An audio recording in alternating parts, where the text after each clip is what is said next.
Deb and Hugh live a life in the limelight, red carpets, awards ceremonies and paparazzi as they travel the world. Now they're back in Australia as Hugh transforms into Wolverine for his next blockbuster. Having fun? How's it going? I'm going? having so much fun. Yeah, I am. And it's so great to be in Sydney filming back at home. I'm loving it. It was very funny, we were in a scene the other night, which is northern Japan, and we actually had snow machines and it was 36 degrees, like at about 11 o'clock at night. I'm having a great time.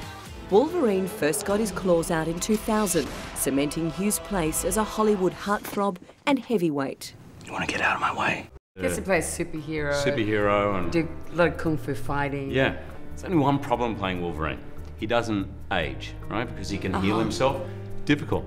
Yeah. Particularly as I've been playing it for 12 years. Yeah. That's what soft lighting does. Trust me, I request that. I don't want to age either. And I always giggle because my husband in holidays grows a beard, decides he wants to be lazy and doesn't want to shave. So, yeah. Deb, how do you manage with the Wolverine beard back? I get to have so many affairs. I mean, every new character, I'm like, oh, who's this guy? I get the stockbroker, I get Wolverine. Wolverine's a lot of fun. Really? Even if he is a little hirsute. We did meet when I was playing a prisoner, so... I used to make him wear his tats out from work. Deb doesn't like me too clean cut, let's be honest. Deb and Hugh know how to have fun, but this is a couple with a conscience.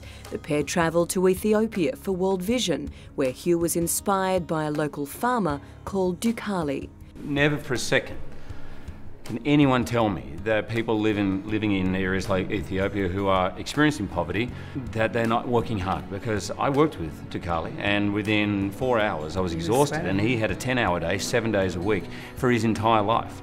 And that's generation after generation. It's not for lack of working hard, it's for many people in those areas, there isn't the opportunity. I met my sponsor boy in Ethiopia, and you see the difference that it makes in their village and the education, and you kind of, it's lovely to come home and know that it really is, what seems small here is enormous over there. Yeah, and you know, when we left, we made a promise to Deborra-Lee that we'd do whatever we could to help out, use my voice, whatever it was. I wasn't sure what it was at the time. And I could see in his eyes and his face, he was appreciative of that, and this was not a promise to be made lightly. The couple also works to raise awareness about adoption. They have 2 adopted children, 12-year-old Oscar and 7-year-old Ava. How do you talk to your children about it? You know, it's such an important lesson, isn't it? I mean, they live pretty good lives. Yeah. But they're very aware also. I think they're very conscious. I think children learn by example too. They see that we travel around the world. They see us having, you know, in conversations with Tim Costello from World Vision.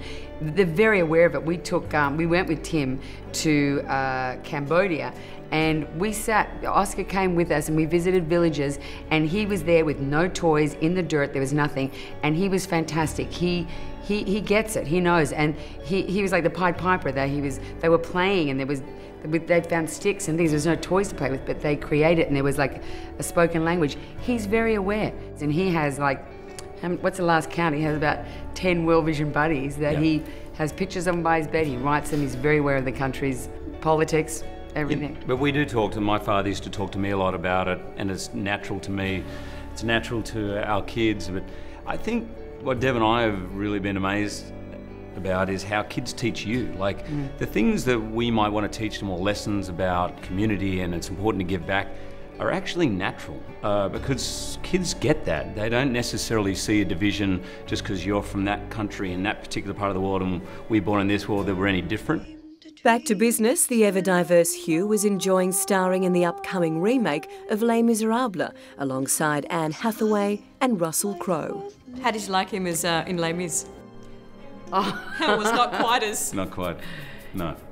Well, Les Mis was hard. It's Les Mis. Yeah. So it was a hard film for him to work on, and he lost so much weight. It was like, didn't make me look good, so I wasn't happy about that. It was ridiculous.